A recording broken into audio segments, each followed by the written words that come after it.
प्रत्येक मुलीची बाजू हा वडीलच घेत असतो। एखाद्या वेळेस मुलीची बाजू आई नाही घेईल, परंतु वडील मात्र प्रत्येक बाजू मुलीची वडील घेतल्याशिवाय राहत नाही। का? कारण प्रत्येक वडिलाचा जीव मुलीवरती हा फार असतो। एवढा जीव असतो, एवढा जीव असतो, जेवढा मुलामध्ये जीव नसतो तेवढा जीव मात्र एका वडिलाचा एका मुलीमध्ये असतो। कारण एखाद्या वेळेस पतीची काळजी मात्र पत्नी घेईल नाही, तेवढी काळजी एक मुलगी एका वडिलाची घेते। कारण वडील म्हणजे काय हे फक्त त्या मुलीला विचारा जिने मात्र वडिलावरती अनेक प्रेम केलं। कारण प्रत्येक मुलीच्या जीवनामधला वडील हे फार मोठं दैवत आहे। कारण तिच्या जीवनामध्ये तेवढं मोठं तिची आई सुद्धा नसते, तेवढं मोठं कार्य तिच्या आईचं सुद्धा नसते, तिच्या भावाचं नसते, तिच्या बहिणीचं नसते, देवाचं सुद्धा नसते, तेवढं महत्त्व मात्र एका वडिलाचं एका मुलीच्या जीवनामध्ये असते। कारण मुलगी म्हणजे काय हे फक्त त्या वडिलाला विचारा, ती मुलीचं प्रेम आणि बापाचं प्रेम मुलीवरती किती आहे। या जगामध्ये जेवढं प्रेम मुलांचं बापावरती नाही त्याच्यापेक्षा दुप्पट 10 पटीनं प्रेम एका मुलीचं एका बापावरती आहे। कारण त्या मुलीला तळ हाताप्रमाणे जपलेलं त्या वडिलांना त्या मुलीला प्रेम केलेलं राहा। बाप करी जोडी लेकुराची ओढी, बाप करी जोडी लेकुराची ओढी, लेकुराची ओढी, बाप करी जोडी लेकुराची ओढी।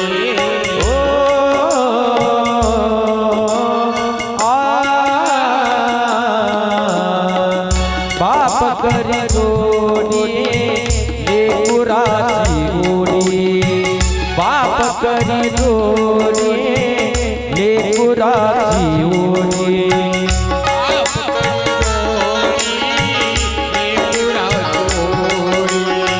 बाप करी जोडी लेकुराची ओढी। हा मुली कुरवडी कुरवडी ओवाळो,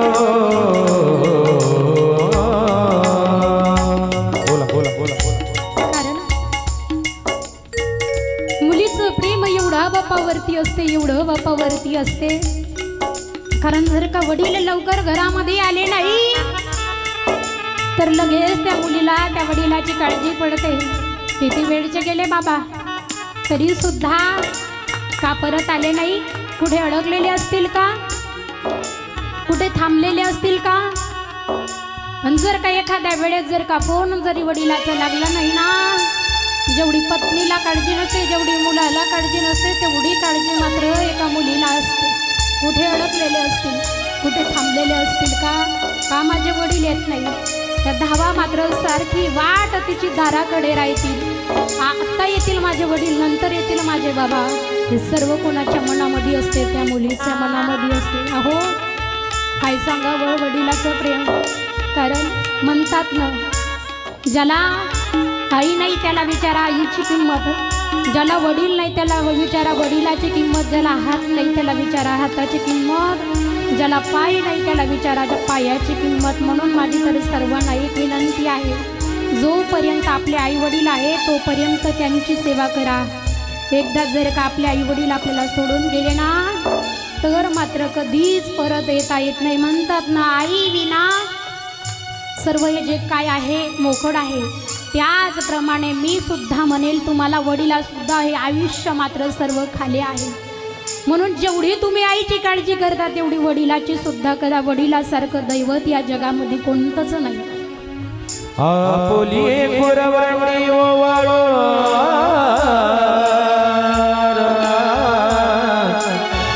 माऊली माऊली मायबा मायबा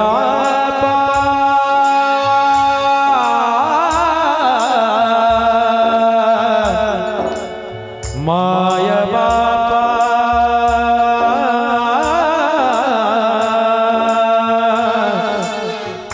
माया बापा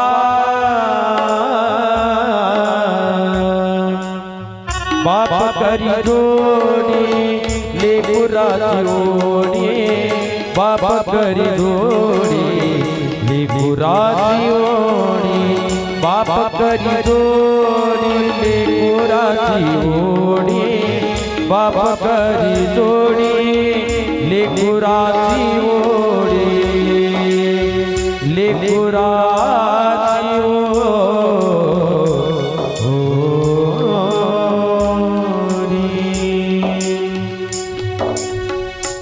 कारण बापाचं हृदय खरोखर फार मोठं आहे. मी माझ्या बाबाशिवाय एक दिवस सुद्धा कुठेच राहत नाही. मला चांगला अनुभव आहे. जर का दिवसभरातून तासभर जर का माझे वडील मला दिसले नाही तर दिवस मात्र माझा खराब जातो. खरोखर मी माझ्या आईवरती जेवढं प्रेम करतो त्यापेक्षाही दुप्पट प्रेम माझ्या वडिलावरती मी करतो. म्हणून माझी प्रत्येक मुलींना आणि मुलांना विनंती आहे, एकदा आई वडिलाला भांडण्याच्या आधी एकदा विचार करा त्यांनी आपल्यासाठी काय केलं आणि काय नाही केलं. आज तोच विचार कोणाचा होता? देवहूतीच्या मनामध्ये होता. देवहूती माता नेहमी आई वडिलाला म्हणायची, बाबा तुमच्याशिवाय मी एक सेकंद सुद्धा राहिली नाही आणि मात्र तुम्ही आम्हाला सोडून चालले आणि कोणाच्या स्वाधीन करू लागले. बाबा करू नका. परंतु स्वयंभू म्हणू म्हणत आहे, अगं बाई प्रत्येक मुलीच्या जीवनामधला हा वाईट क्षण असतो आणि तिला मात्र वडिलाचा त्याग करून मायबापाचा त्याग करून नवऱ्याच्या घरी जावंच लागतं. आणि तोच मात्र क्षण आज तुझ्यावरती सुद्धा आला. देवहूती माता म्हणल्या नाही तरी सुद्धा देवहूतीचा विवाह आनंदाने देवहूतीला कर्दम ऋषीला अर्पण केलं आणि कर्दम ऋषीला अर्पण केल्याच्या नंतर ज्यावेळेस कर्दम ऋषीला अर्पण केलं, आज साक्षात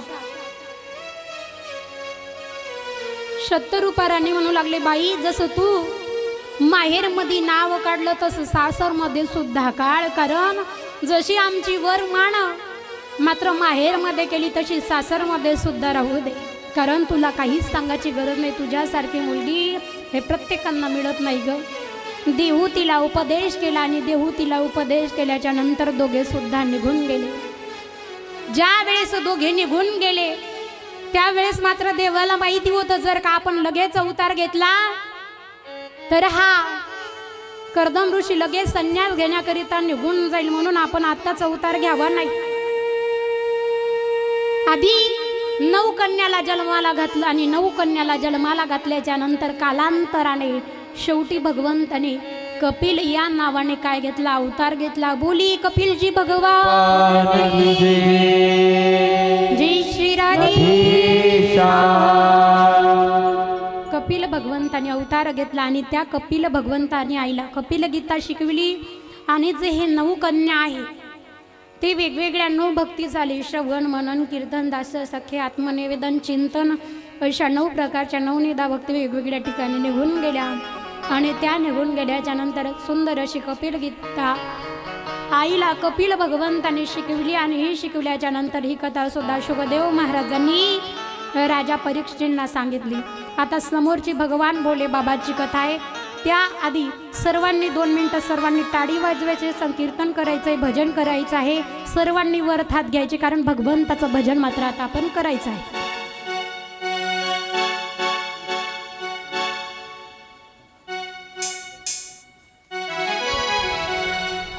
श्री कृष्ण गोविंद हरे मुरारी हे नाथ नारायण वासुदेव वासुदेव श्रीकृष्ण गोविंद हरे मुरारी हे नाथ नारायण वासुदेव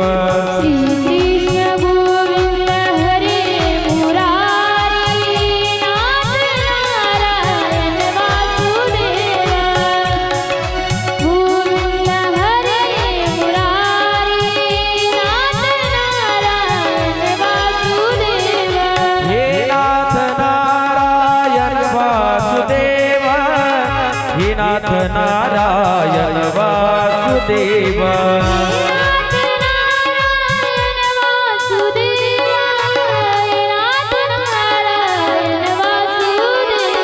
हे नाथ नारायण वासुदेव हे नाथ नारायण वासुदेव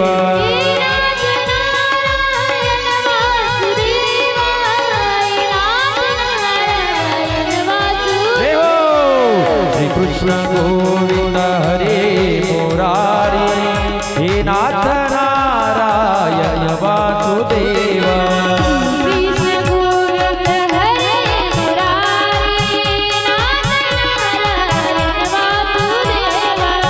कृष्ण गोविंद हरे मुरारी हे नाथ नारायण वासुदेव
सुखदेवजी महाराज राजा परीक्षितांना सांगत आहे, राजा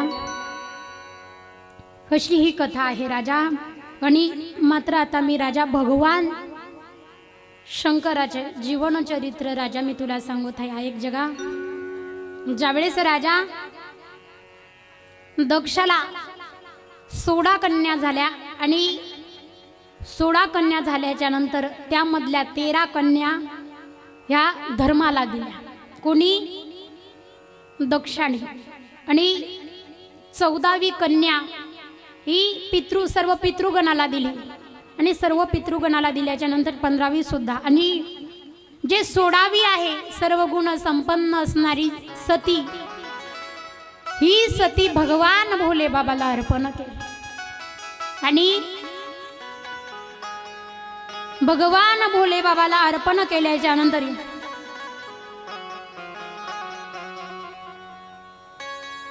आज परीक्षेची राजा म्हणत आहे, गुरुदेव एवढे मात्र दक्ष राजाला पुत्र संतान हो राजा. कारण त्या जगामध्ये आदिल्या याच्यामध्ये तेवढे पुत्र संतान व्हायची राजा. परंतु आता कसं आहे, हम दो हमारे दो.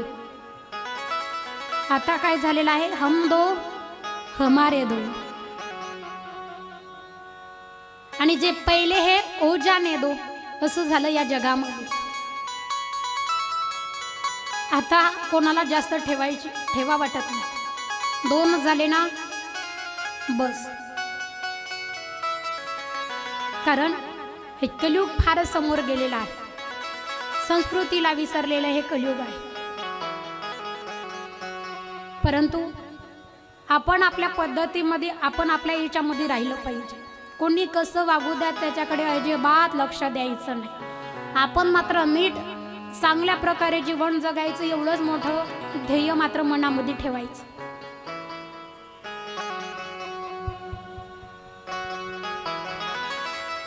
राजा सर्वात लाडकी कन्या आहे, तिचं नाव आहे सती. आणि राजा एकदा काय झालं, भगवान शंकराकडे यज्ञ होता. त्या यज्ञामध्ये दक्ष आल्याच्या नंतर भगवान भोले बाबा उठले नाही म्हणून दक्षाला राग आला. आणि दक्षाला राग आल्याच्या नंतर परत दक्षानं काही भोले बाबाला आमंत्रित केलं नाही. ज्या वेळेस परत आमंत्रित केलं नाही म्हणून परत महायज्ञ भरला. त्या यज्ञाला मोठमोठे ऋषी, मोठमोठे संत, दैव प्रत्येक आपल्या आप्त परिवारासह त्या यज्ञामध्ये आले. आणि यज्ञामध्ये आल्याच्या नंतर प्रत्येकाला आमंत्रण आहे, परंतु भगवान भोले बाबाला आमंत्रण नाही. दक्षानं आधीच सांगितलं होतं, ज्यावेळेस तुम्हाला आम्ही आमंत्रण देईल तुम्ही तुमचे विमान घेऊन कुठून या, थेट मात्र कैलास पर्वतावरतून. कैलास पर्वतावरतूनच तुम्ही तुमचे विमान आणायचं, त्याच्या व्यतिरिक्त आणायचे नाही.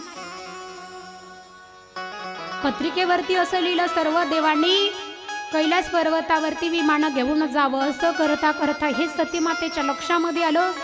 तरी सुद्धा सतीमातेने चंद्राला विचारलं. चंद्रदेवांनी सतीला सांगितलं. परत नारद महर्षी आले. आणि नारद महर्षी आल्याच्या नंतर नारद महर्षी म्हणत आहे, सती माता अहो तुम्हाला की भुरड पडली का की काय, कारण तुमच्या वडिलाकडे काय आहे, यज्ञ आहे, त्या यज्ञामध्ये तुम्हाला आमंत्रण नाही. सती माता म्हणल्या, हो नारद महर्षी विसरले असतील माझे वडील, कारण आम्ही 16 बहिणी आहोत. एखाद्या बहिणीला नसेल दिलं आमंत्रण, जाऊ द्या तुम्ही समोर व्हा, तुमच्या पाठीमागून मात्र मी समोर वाहतो. नारद महर्षी म्हणले ठीक आहे. सती माता भगवान भोले बाबाकडे गेल्या. आणि भगवान भोले बाबाकडे गेल्याच्या नंतर भोले बाबाला म्हणत आहे, भोले बाबा चला चला, माझ्या वडिलाकडे यज्ञ आहे. काय आहे, यज्ञ आहे. भोले बाबा म्हणले, सती अजिबात जायचं, शांत बसायचं कैलास पर्वतावरती. अगं सती, जिथलं आमंत्रण नसलं ना सती तिथं जाऊ नये, कारण आज भोले बाबांनी सांगितलं कोण्या ठिकाणी बिना आमंत्रणाचं जावं आणि कोण्या ठिकाणी आमंत्रण आल्याशिवाय जाऊ नये. एखाद्याच्या घरी लग्न समारंभ असू द्या, हळद असू द्या, रिसेप्शन असू द्या, साखरपुडा असू द्या, फंक्शन असू द्या, काही तिथं मात्र आमंत्रण आल्याशिवाय बोला बोला कोण म्हणलं गेलो पाहिजे, आमंत्रण आल्याशिवाय जाऊ नये.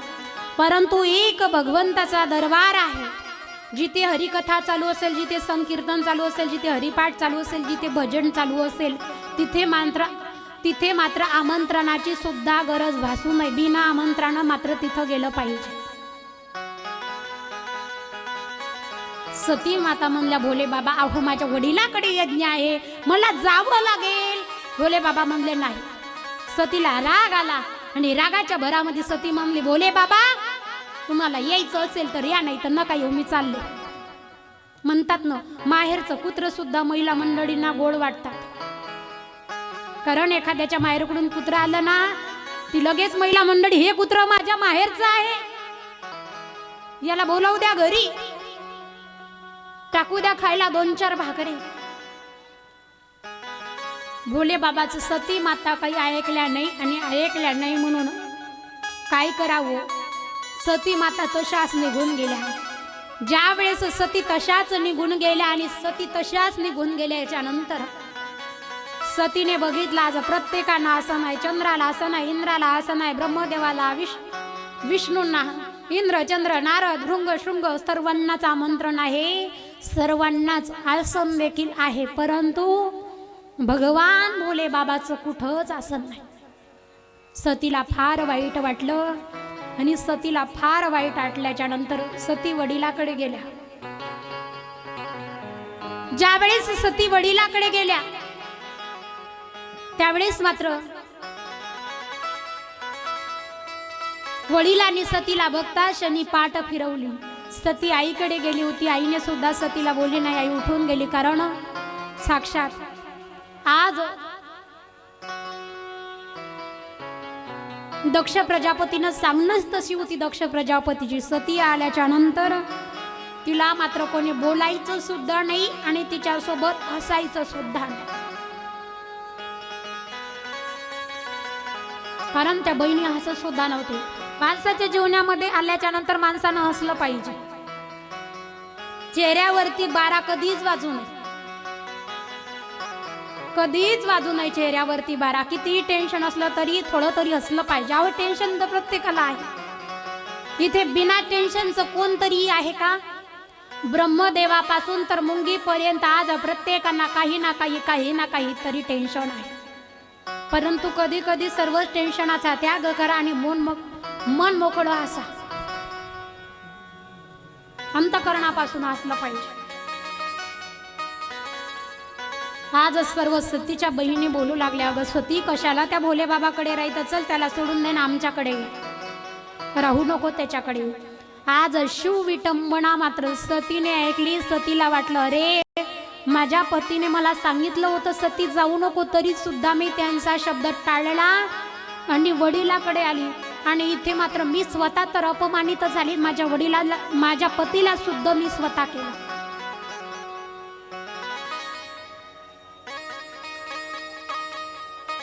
सतीला राग आला आणि रागाच्या भरामध्ये ज्या कुंडामध्ये यज्ञ चालू होता त्या यज्ञ कुंडामध्ये सतीने उडी टाकली. सर्व यज्ञाचा विध्वंस झाला. नारद महर्षी धावत थेट कैलास पर्वतावरती गेले आणि भगवान भोले बाबाला म्हणू लागले, भोले बाबा तुमच्या पत्नीने यज्ञ कुंडामध्ये उडी टाकली. ज्यावेळेस सर्व भगवान भोले बाबांनी ऐकलं त्याच वेळेस भगवान भोले बाबांनी एक जटा उपटली आणि एक जटा उपटल्याच्या नंतर ती जमिनीवरती मारली. त्याच्यामधून वीरभद्र प्रगट झाला आणि वीरभद्र प्रगट झाल्याच्या नंतर वीरभद्राला भगवान भोले बाबांनी आज्ञा केली, आज वीरभद्र दक्षाच्या यज्ञशाळेमध्ये आला. ज्यावेळेस वीरभद्र दक्षाच्या यज्ञशाळेमध्ये आला आणि यज्ञाच्या शाळेमध्ये आल्याच्या नंतर दक्षाचं सर्वात प्रथम शिरच्छेद केलेला आहे. सर्व दक्षाचा यज्ञाचा विध्वंस झालेला आहे. सर्व देव हाहाकार विक्रार करत आहे, रुंग शुंग धावत आहे. कोणाच्या दाढ्या काढल्या, कोणाच्या मिशा काढल्या, कोणाचे दात पाडले. सर्व देव अकराड विक्रार करत करत करत करत इंद्र चंद्र ब्रह्मदेव नारद सर्व देव कैलास पर्वतावरती गेले आणि कैलास पर्वतावरती गेल्याच्या नंतर भगवान भोले बाबाला शरण गेले. भोले बाबा जागे व्हा, भोले बाबा समाधीमधून जागे व्हा, भोले बाबा. सर्वांनी भगवान भोले बाबाचं नामस्मरण केलं. तसं आपण 2 मिनिटं भगवान भोले बाबाचं हाताने टाळी मुखाने नाम घेऊन सर्वांना काय करायचं आहे, भजन करायचं आहे. अशी अशी अंगात आल्यासारखी टाळी वाजवू नका. ज्यांना ज्यांना टाळी वाजवण्याचा कंटाळ येत असेल त्यांनी हात बांधून बसा, परंतु अंगात आल्यासारखी टाळी वाजवू नका. हे देवाचा दरबार आहे. अंतकरणापासून दिल खोल की टाळी वाजवली पाहिजे. मुखामध्ये ना, हाताने टाळी. ओम नमः शिवाय, ओम नमः शिवाय, हर हर भोले नमः शिवाय.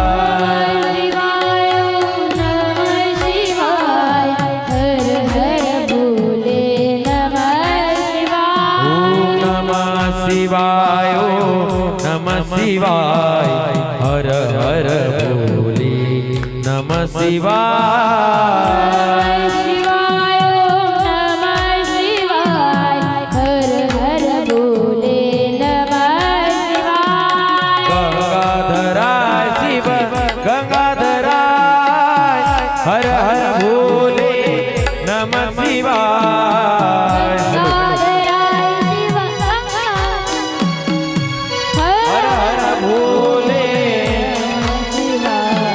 जटाधराय शिव जटाधराय, हर हर भोले नमः शिवाय.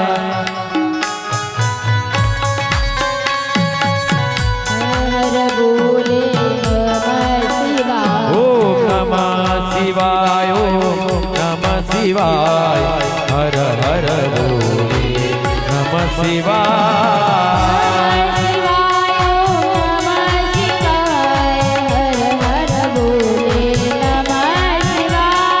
नमः शिवाय ओम नमः शिवाय हर हर भोले नमः शिवाय ओम नमः शिवाय हर हर भोले नमः शिवाय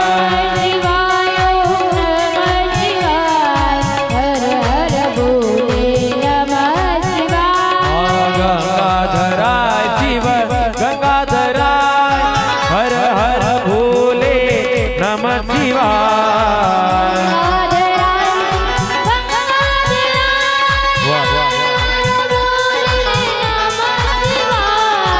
जटाधराय शिव जटाधराय हर हर भोले नमः शिवाय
गोपाल कृष्ण भगवान की जय श्री राधेशा पार्वती पते हर हर महादेव घ्या सर्वांनी खाली आता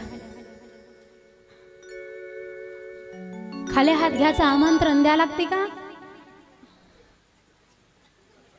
लगेच होते कारण कंटाळ येते आम्ही असं केलं भगवंताचा दरबार आहे भगवंतासाठी दिल खोल के टाळी वाजवली पाहिजे कारण भगवंताच्या दरबारामध्ये कधी टाळी वाजवायला लाजू नये आणि भगवंताच्या दरबारामध्ये कधी नाचायला लाजू नये कारण डीजे मध्ये हळदीमध्ये लग्नामध्ये रिसेप्शन मध्ये तर कोणी नाचते कोणाला नाचता येते तेव्हा परंतु इथे प्रत्येकाला नाही जमत नाचणं जमते का जमत नाही नाचो कीर्तनाचे रंगी नाचो कीर्तनाचे रंगी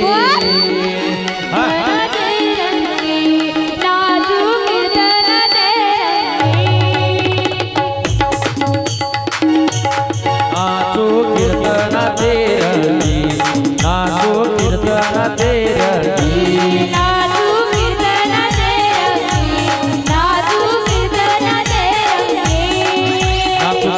ज्ञानदीप लावो जगी नाचो कीर्तनाचे रंगी ज्ञानदीप लावो जगी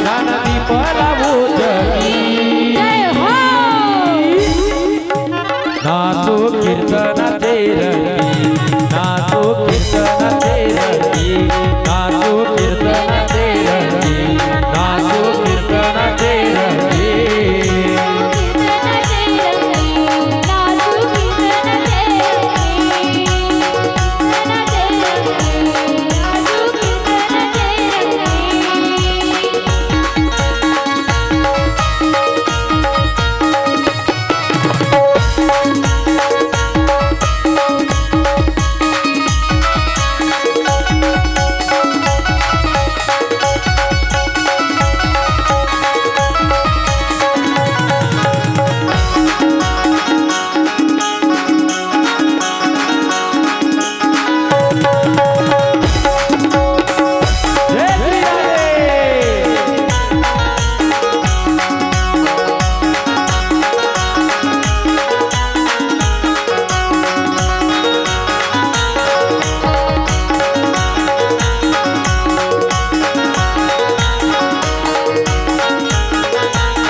गोपाल कृष्ण भगवान की जय श्री राधेश्याम नाचो कीर्तनाचे रंगी ज्ञान दीप लावू जगी कीर्तनामध्ये कथेमध्ये नाचलं पाहिजे कारण हे भगवंताचा दरबार आहे.